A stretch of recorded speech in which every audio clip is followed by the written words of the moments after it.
Welcome to the Care Right podcast, your go-to resource for all things elder care. Guiding us through this journey is Annalee Kruger, the founder of Care Right Incorporated, and she has been steadfastly supporting families across the United States. Each episode brings you expert insights, innovative strategies, and practical advice, ensuring that you're well equipped to provide the best possible care for your loved ones. Expect to gain valuable knowledge, learn from real-life stories, and get inspired to take action in your own caregiving journey. So buckle up as we dive into an in-depth discussion of elder care planning and together embrace the journey of caring for aging loved ones on the Care Right podcast. Hi everyone, I'm Annalee Kruger, owner of Care Right Incorporated. We work with family caregivers all across the globe. Typically, our families who seek us for aging planning are the overwhelmed and burned out family caregivers, whether it's the sons, the daughters, or the spouse, and they have realized they're in over their head, or caregiving has unfortunately derailed their finances, their careers, their portfolios, their relationships, their own emotional and physical health. And so they're reaching out to us for our family caregiver consulting services. There are over 500 million family caregivers across the globe. My goal is that Care Right reaches those families, whether it's through podcasts, speaking engagements, those who read my book, or these types of interviews with professionals in that space who are also working with families as well. So I'm really excited today to be interviewing Amber Stitt. And without further ado, why don't you go ahead and tell us a little bit about yourself and kind of what you do and who you serve. Awesome. Thank you for having me. Excited to be here. So Amber Stitt from Arizona is usually what I say to have people remember where I'm from, but I work all over the nation, and I am a co-owner to MD Disability Quotes. And for over a decade, my business partner, he has over 30 years, have been helping medical professionals with disability insurance planning, life insurance planning, and part of the process within the last decade has become also part of a consulting. There's a consulting coaching aspect too that has happened. So my husband and I have Stitt Strategies, which is another business. And then we started the Amber Stitt Show, where I'm the host. That was about a year ago, and really trying to give people motivation, how to take action in their lives to then help build their plans, whatever their plans may be, with a 5-step process. And so we can talk about that a little bit later. But really for us to meet, you know that we met through a common colleague, George, who's part of NAIFA and Women in Insurance and Financial Services. He's one of our male members. And as we often can talk about clients and planning, we talked about long-term care planning, extended care planning. And he goes, you have to meet somebody. And here we are. So excited for that. But really, as I work with physician clients, a lot of them are young, 28 years old, and they're trying to just get through some of the business pieces while they're so busy training. And that's where I've seen the need for more awareness, more access to information to plan. But really, it was about, it's been a couple years now. Washington Cares Act was this the legislative part of this really came to the forefront. And I thought I have to do a third element here to help younger people understand what legislation is doing, in the sense that they're trying to help people think in advance, but there's also a lot of restrictive or unknowns. And so we're seeing that out in California, and we won't go into that whole thing today, but that's where you and I have this common ground. And I think that your work is so important. So here we are, and I really appreciate the opportunity. Yeah, I'm excited. I'm excited too. And you keep very busy, I know, and you have some conversation starter tiers. Can you tell us about what that looks like and what those cover? Yeah, it was really around 2020. So I hate to put that into the COVID label, but there was a period of time that a business owner said, I need you to come speak at an education day and really need to help people pandemic proof their businesses. And I said, okay, I kind of don't really like the title of that, but let's talk about how to have resilience. And a few variations later, it's become the pathways of peak performance, where you start with 5 steps. The first being focusing on talents, more of a personal development wing, and everything to your core. If we have self-awareness of how we operate, how we think, how we receive information, then we can build our goals, whether it's personal or for lifestyle, and bring that into the home with your business partner, or bring that into your home with your partners or a business partner. You can really develop an understanding of self-awareness, how any party might need to build out their plans. And so then the second step would be focusing on money, and your money goals are derived upon how you set things up. You might need more automation. Some people are a little bit more responsible. I'm the oldest of 7, and I've heard before that I'm highly responsible, almost so rigid. So it's easy for me to stay on task, where, hey, if that's not you, let's build in some parameters, some guardrails. And part of that is something that I know you do and you help people with. I think anyone needs that. When you focus on goals, it kind of leads you into this audit of your life and your insurance policies and potentially everything before a product, though. And that's where you're helping people get organized, put a binder together. Back in the day, we had the cupboard, where I'm a 1980s baby. So we'd open up the cupboard, they have the emergency list. If mom leaves, call 911 or the neighbor. And we had this ability to have that community feel, but now a lot of people don't even know their spouse's phone number without their cell phone. And so we have to really think about, how are we transferring risk? How are we innovating with the marketing and technology that we have access to, which is step 4. Step 5 is community. And we talked about a common colleague bringing us together. And I just saw him in Denver too, before a workshop. And he said, Amber, people just don't want to talk about what you're trying to talk about. And I said, that's fine. We are really hitting hard in 2024 to bring education to help my younger generation think about their parents, but then themselves too. And so that's part of the initiative. So really trying to go through 5 steps to really individualize their plan, but then your partners can understand it too. And I think it brings that awareness. Again, I go back to emotional intelligence. We're not trying to change people. Let's figure out what we're talented in and build our game plan around that. Yeah, exactly. And you had mentioned something in the beginning about pandemic proof your business. Just on a side note, I've been in long-term care as an executive director for 18 years before I left corporate America in 2011 and started CareRight, my international consulting company, to help family caregivers understand aging, dementia, how to manage, how to navigate the long-term care system and Medicare and end of life, and just, really take them by the hand and walk them through the entire life cycle.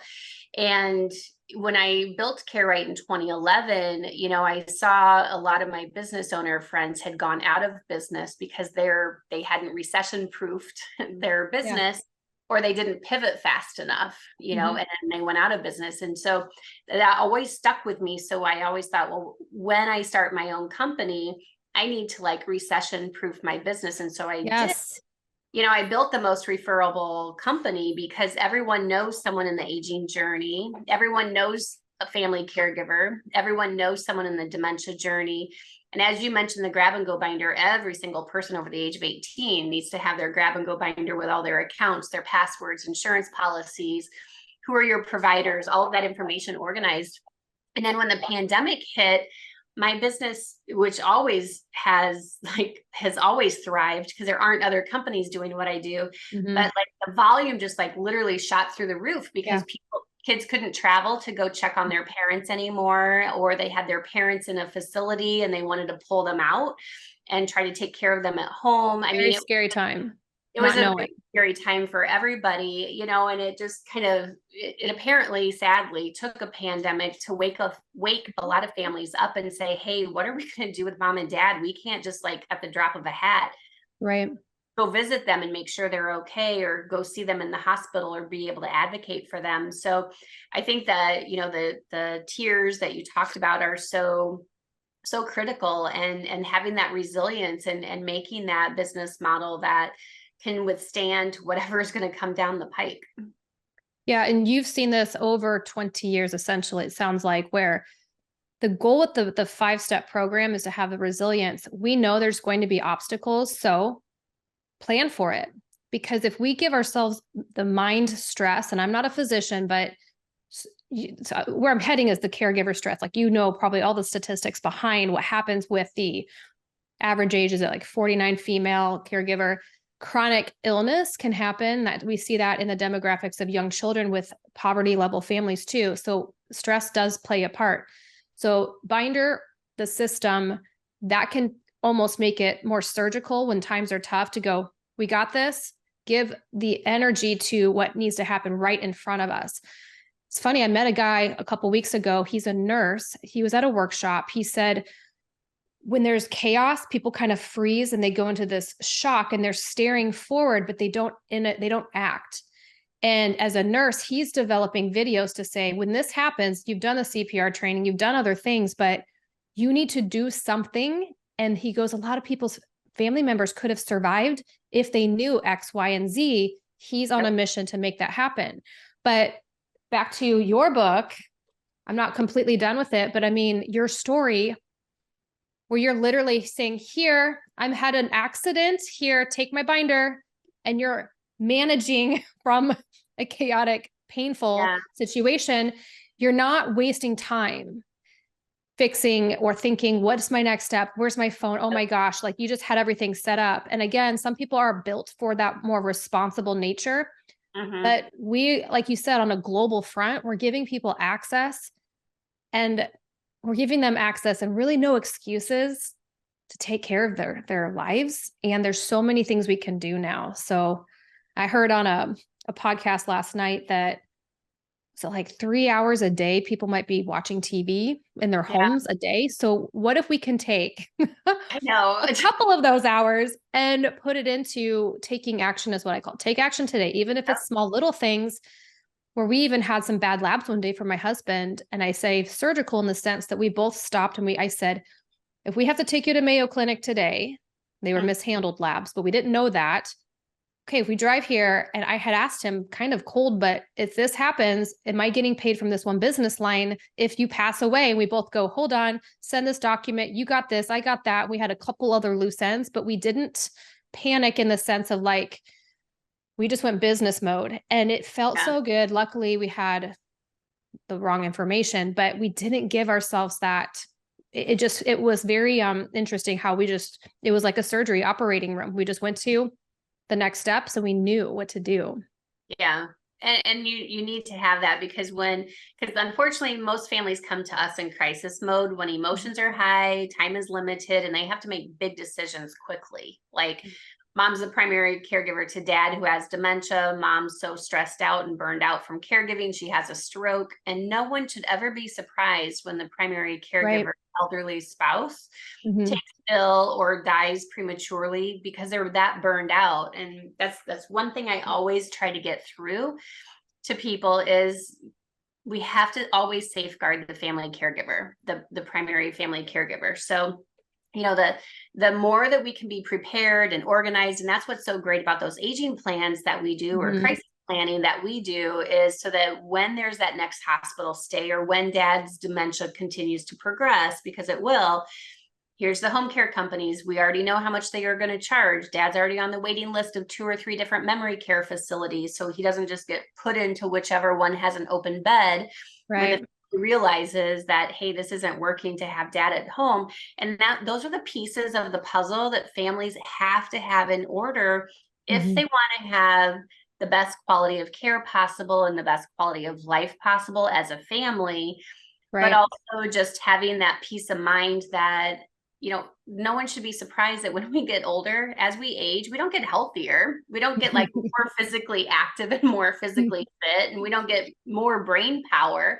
Like we go in the opposite direction. So, we have to be realistic, and denial is a great place to be until you can't be there anymore. Right. I know. And I had spoken with somebody who's studying the brain science behind the shutdown that happens when people feel that if we conjure up this, what if this happens, we're almost putting negative energy out there, but it's really not doing that. These are the things, like you said, aging is happening. Okay. So how do we then protect our families while we're able-bodied, able-minded? And I say this, and I can be a little bit stern with my, like I said, rigid responsibility, but it's very serious. And it's like, if you have anyone that you care about, it is your duty to button Right. up things, because if you just drop that on a family member, they have their own families. They might have their own illnesses. Their spouses might have their own other things happening too. And to add that mix, to just assume that families are going to manage that for you, it's just not fair to them. And I don't think it shows leadership into your household too. So part of this is like a legacy plan, where if you're showing how organized and how serious you're taking your own life, that'll only inspire others around. And that's part of the reason why I'm here, adding another layer to my younger generation and advocating there, and doing some advocacy even out to DC with NAFA and a couple other organizations, is bringing that awareness really on that younger level. But it really can make you feel better if you just know. Maybe you don't know always what you're going to be when you grow up, and sometimes it takes a decade or two to kind of figure that part out. But if your life is in order, your relationships and your mindset, it's really cool when you put it all together. It feels really good, not always to start the project, but like you said, once you put this together, you have that aging plan, you can tweak it, but the work is done. You can tweak it, but it just really takes that one time to kind of put it out there, and you can evolve it, but it feels really good when you walk away from it. I'm sure. I mean, I've done that. I know you have done that. Well, and here is an example of a recent and unfortunately all too common type of crisis scenario that we handle with families. Is a few months ago, I had a family reach out. It was 3 kids and their mom were on Zoom for their 30-minute consult to, share what their situation is. And then, us telling them how we can help them and solve for the caregiver burnout. And dad has dementia and it's progressing. And, so we talked about what an aging plan looks like, and that we have to safeguard you, mom, as the primary caregiver, because she looked really terrible. She was like frail and pale and she did not look well at all. And so I drove home like 3 times in that 30-minute consult. We have to safeguard you because you are at a very high risk of heart attack, stroke, premature death. We know that 65% of the primary caregivers die. They have a high mortality rate. So the kids were like, oh, we'll just, that's why I say this all the time. Denial is a great place to be till you can't be there anymore. And so the kids were like, oh, we don't want to put an aging plan in place. We'll just step things up more and be more supportive. Well, they all live in different states, and the closest daughter is 5-hour drive from where the parents live. Long story short, followed up 3 times with them. And I'm like, hey, just checking in. Do you want to move forward with any kind of services or planning so that we can safeguard your parents? And the answer you customize, right? You have different variations. Yeah. And they're like, no, we'll take care of things on our end. And I'm like, okay. So then of course, on a Saturday morning at 7:00, one of the daughter calls, and when someone calls you that it's not, something's happened. And long story short, what happened is they hadn't heard from their mom for a few days. And so the closest daughter lives 5 hours away. So she just hopped in the car and she's like, well, I'm just going to go see what's going on. She knocks on the door. Dad answers the door, but he doesn't recognize her because he has dementia, and it's obviously progressed. And she was blindsided by that because she didn't realize he was that demented. She's like, so finally she's like, I'm your daughter and let me in. And he finally let her in. And unfortunately, mom was dead on the kitchen floor. And she's been dead for a period of time. And that's why no one had heard back from her. And so here, because they didn't know who the financial planner was, they didn't know if there was any insurance, like long-term care insurance for the dad. They didn't know if there was life insurance in place. They didn't know if there was power of attorney. So unfortunately, none of that. Mom and dad didn't have any of that in place. And so it's cost the family thousands and thousands and thousands of dollars because they needed to get like emergency guardianship for dad. Right. And then dad can't stay at home by himself because of his dementia. He needs to move closer to where one of the daughters is. And unfortunately, because they didn't move forward with an aging plan months before, they had no idea what to do, where to even start. So now they've had to pay my crisis fee, because I had to give up my weekend to like help them because they chose not to plan ahead when they could have. And Wow. unfortunately, where the daughter lives, where they decided that dad should move to, there's only 2 memory care facilities in her area, and one of them is women only. So the other memory care facility has a very long waiting list. And so he ended up having to move like 2 hours away into where there was an opening in a memory care facility that he could financially qualify to get into. So that's why it's so important that we take responsibility. If we're the parents, we take responsibility. If we're the adult kids, all adult kids have a vested interest in making sure that our parents have things buttoned up. And that's why they need that facilitator, that family meeting facilitator to say, hey, Right.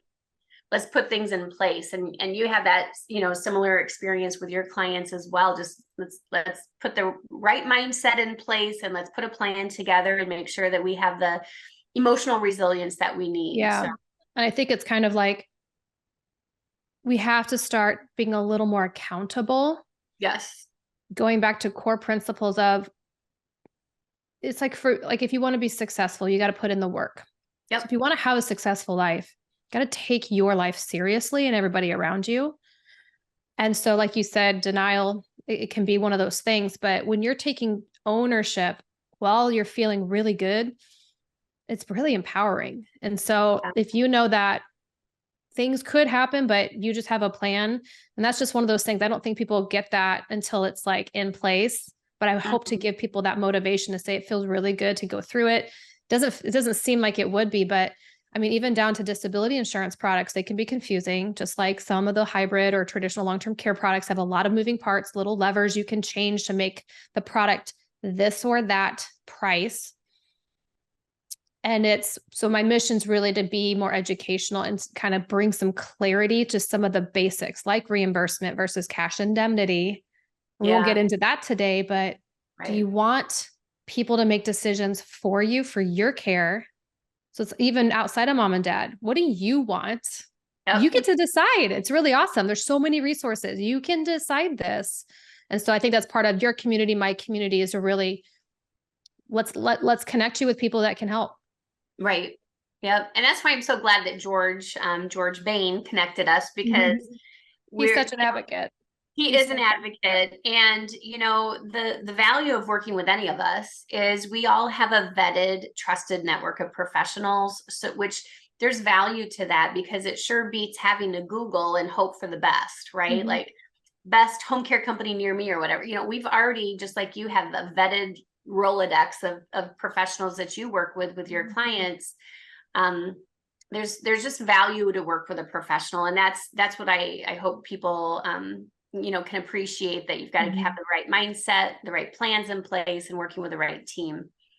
So in the next couple of minutes, is there anything that you'd like, that I didn't ask you that you want to cover? It's really, I had a takeaway. You edit this out, hopefully, if I'm botching this. I kind of wanted to talk about your program for financial professionals. Is there a way that we could talk about that so listeners can listen to things that they can do? But because of my network with financial professionals, I'd like them to know also what they can participate in if they want to be more of an expert in this category. Yeah. Don't you have a program that you have started?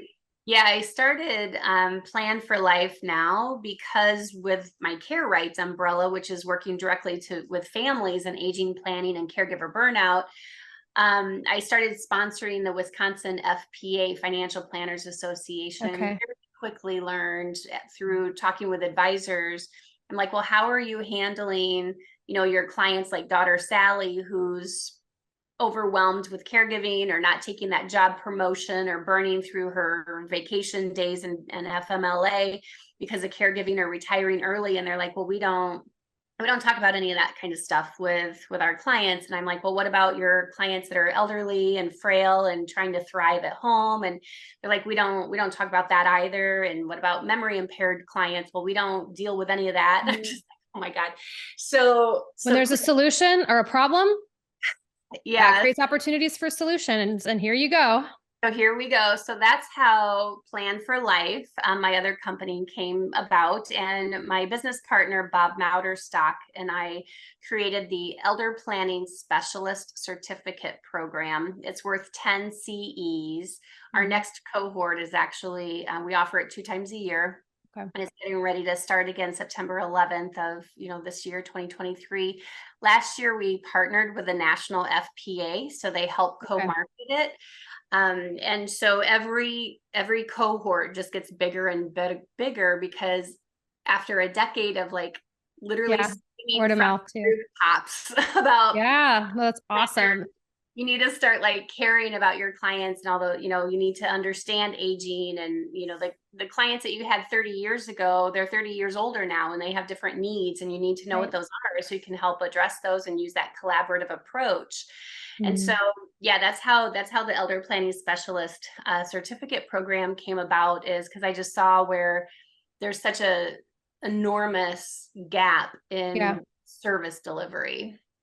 So that's probably where I would say a great place to land is if you haven't set up your overall plan as an individual, even just auditing your life, I start with start getting organized a little bit there, see what kind of where there's potentially gaps. But if you haven't created this binder system, obviously there'll be a gentle plug to your company, but starting with steps to get organized, whether you're an individual or a business person that wants to step into this role, empower yourself to do some personal development there so that you can help your clients in the best way. So really just challenge people to, even if it's little steps, kind of step outside your comfort zone and do something that you need to do. And what you just say, take action today and implement something that you need. And so that's really what I hope for people. But if they need some direction, certainly to reach out to one of us, we'd be happy to connect all throughout the nation. That's right. Sure. That's right. Excellent. So thank you so much. Yeah.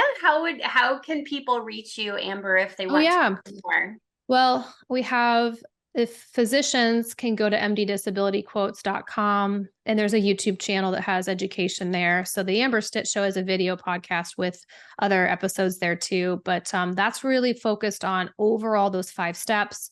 I bring guests on to talk about different phases of those 5 steps. And then I speak personally just for some more of that business financial mindset, really to look at financial freedom strategies. So amberstitt.com is where some of those show notes live and other information there. So amberstitt.com or MD Disability Quotes. So excellent. That's great. Excellent. Well, very good. Thank you so much for taking the time to talk to me today and the listeners. So I really appreciate your time and all that you're accomplishing with your clients as well. And I just know our roads will continue to. Yes. Same to you. Thank you so much for having me. Of course. Of course. Thank you for tuning in to the Care Right podcast. We hope today's discussion has provided you with valuable insights. If so, don't forget to like, subscribe, and share our podcast with others who might find it helpful. Remember, Care Right is more than just a podcast. It's a community dedicated to supporting family caregivers with comprehensive care planning, crisis management, and resources for every stage of aging.